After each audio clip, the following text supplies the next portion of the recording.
What is up, YouTube? I am Reckless, and today I'm bringing you two gameplays. The first one is me on Sovereign, and I'm playing Kill Confirmed, and I'm only using the pistol, and I go 24 and 13, and I actually get 29 tags, and just with the pistol and a throwing knife. And then the second gameplay is a really fast game of Team Deathmatch where I went 23 and 2 using the CBJ.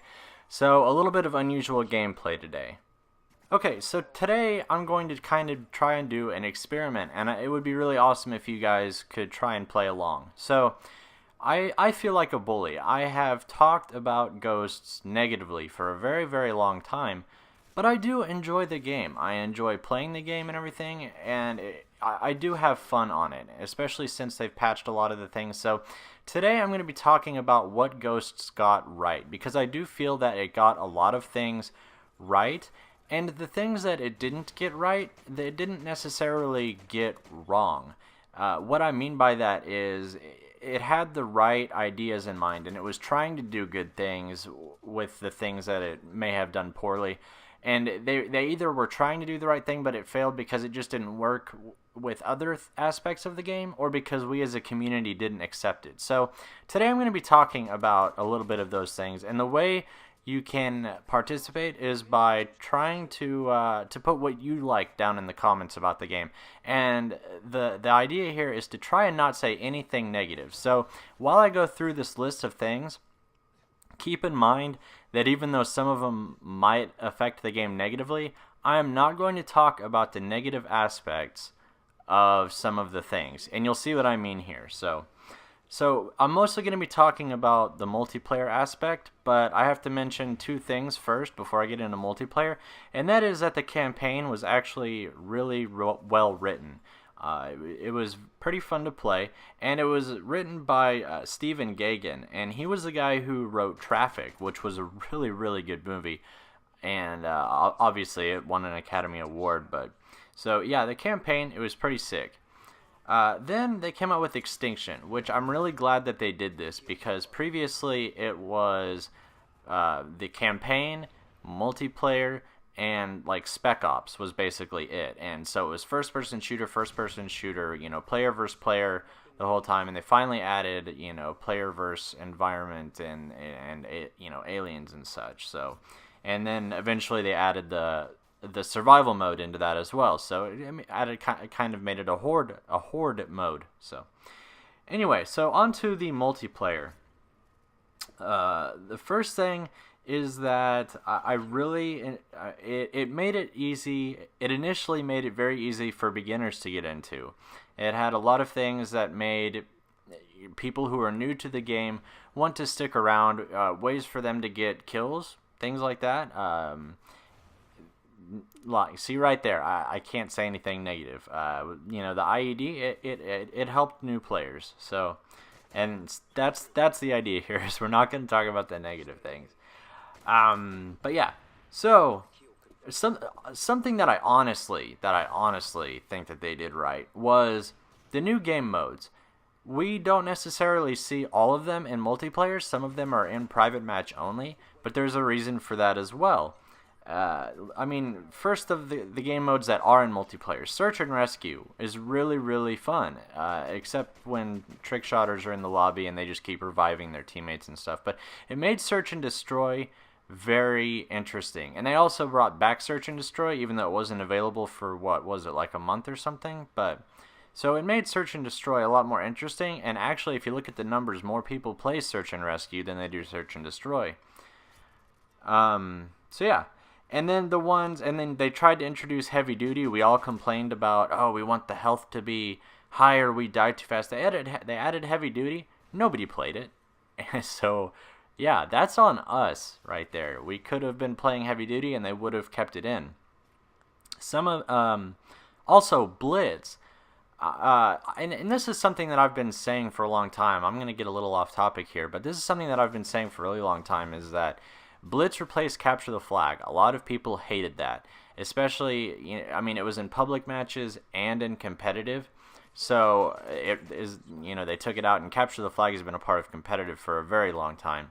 But when you think about it, other than the maps that are played competitively, like let's think of the larger maps, like maybe let's use Whiteout as an example. If you played Capture the Flag on Whiteout, would you really want to run and try to survive the whole way to their base, grab the flag, then run all the way back? Do you realize how long that would take? So I don't know if that's the reason they replaced Capture the Flag with Blitz, but that makes the most sense to me. I personally would not want to play Capture the Flag in this game, except on the maps that are in Clan versus Clan. So that was a good idea in my mind. Also, there is Reinforce and Grind, and these are two game modes that you may not even know about because they're in private match only, and they are fun to play with your friends, and it would be awesome if they implemented them into the game. I know a lot of people keep saying that, but the reason they don't, and this has happened with previous games like Modern Warfare 2, if you have too many game modes, you're going to water down your playlists and not have enough people playing each game type. So if you want to play another game type, then you're going to have to find, just a couple of people playing from all around the world, and your internet connection is going to suffer drastically. So I do agree with that, although it would be cool to have some different game modes, but it's like, what are you going to replace it with?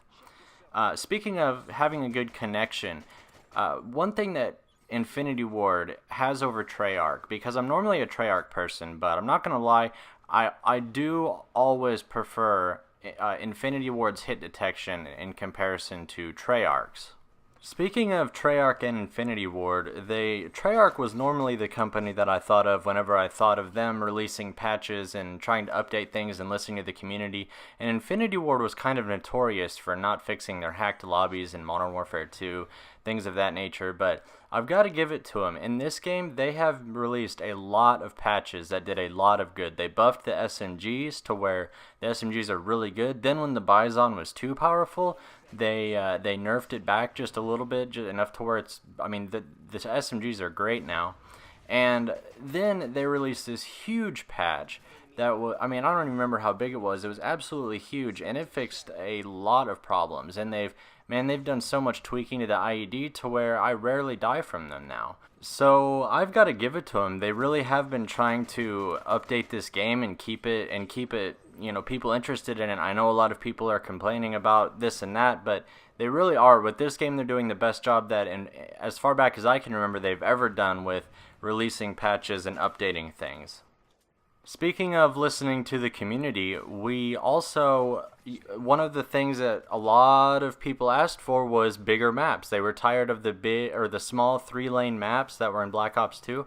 We asked for bigger maps, and lo and behold, they gave them to us. So for better or for worse, we have the bigger maps. And one thing that I will say about the bigger maps, and also them taking out the tactical insertion, I know that a lot of people miss them, but this game makes it incredibly difficult to boost in, which was one of the things that I absolutely despised about previous Call of Duties, was how the tactical insertion and the 3-lane maps and kind of campy positions made it very easy for people to boost. And you have to give it to Ghosts. The map size and the lack of the tactical insertion make boosting nearly impossible. The next thing is score streaks, and remember, we're focusing on the positive aspects here. Because the kill streaks, in my mind, when I think of previous games, especially Modern Warfare 2, not so much Modern Warfare 3, but I think of Infinity Ward games, I think of overpowered kill streaks where something is constantly killing me from the air. So they did nerf the kill streaks to where, there are a few of them that are overpowered. Things that come to mind are the Helo Pilot and the Dog. That's really about it. Everything else is pretty tame, so there isn't as much in the IMS. But other than that, there really isn't that many things that can insta-kill you or are cheap in the kill streak category. Sorry, and then there's a squad. Sorry, we're staying positive. So yeah, the score streaks aren't as overpowered anymore. And for that reason, a lot of people choose the Specialist Strike package instead, which I personally like because it brings the game back to where it's more about the actual gun skill and less about trying to climb to that nuke or whatever. So there isn't as much of that anymore. So I do like that it's more about the gun skill now. Also, going back to them updating things, they released the patch to where now they changed the way you can earn point streaks. So in kill confirmed, getting tags will give you half of a bar towards your point streaks. So yeah, kill streaks, I think they made a great improvement over previous Infinity Ward games. I also talked about this in my last Call of Duty video, was that I really think the SATCOM was a good idea. The maps were a little bit too large for it, but if you take the SATCOM in theory and make it a team-oriented thing, I really like that idea, and this is what I was talking about in the beginning, where I said that some of the ideas were really good. It just sometimes they just didn't work because of some element in the game. In this case, not enough people run the SATCOM, and the maps are a little bit too big. But if it were implemented into a game with smaller maps, I think it would be a great idea. Also, Infinity Ward, I know that the reason Modern Warfare 3 was so bland was because of the whole debacle with the people who are now at Respawn Games and things like that, and it was kind of rushed to development. So that's why it wasn't as groundbreaking as the previous ones. But with Ghosts, they really haven't been afraid to experiment. I mean, they had the chainsaw, which came out of the, with the game out of the box. But then especially with their DLC, they haven't been afraid to go to new areas that Call of Duty has never gone before, with the Michael Myers, which is completely awesome, and then, the Predator, things like that. So they really have been stepping their game up in terms of DLC, and they're, like I said, they're not afraid to go, think outside the box with their game. I also like the way that the perk system was implemented. Perks are no longer just you choose this and it's one perk. They now have a weight to them, and it's very interesting because it actually makes you decide if spending a certain amount of points on a perk is worth it. I definitely think that that was a great idea as well. And we're getting to the end of the gameplay here, and I saved this for last because probably not everyone stuck around this whole time, and also because not everyone is into competitive. But I have to give them props, because when this game first came out, there was literally no competitive support whatsoever. And they have added things. They added a great spectator mode now for the CODcaster mode, or whatever it's called in this. And I really have to applaud them for doing that, because if it wasn't for that, competitive Call of Duty would not be where it's at right now. Because after Black Ops 2, going from Black Ops 2 to this, I remember trying to watch a game of competitive Ghosts before they added the support for it, and it was just absolutely terrible. Revan was searching around trying to find alive players in a game of Search and Destroy, and it was just awful. So I really have to applaud them for that, and Clan versus Clan is fun and things of that nature. So that concludes my list of everything. I know this was a longer video, but if you're still here, then I appreciate you sticking around.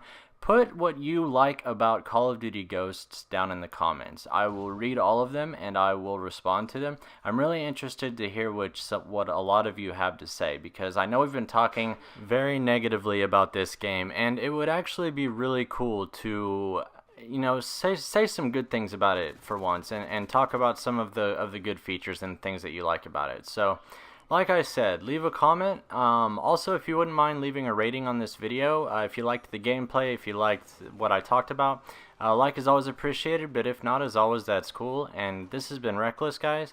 Take it easy, or don't take it at all. Peace.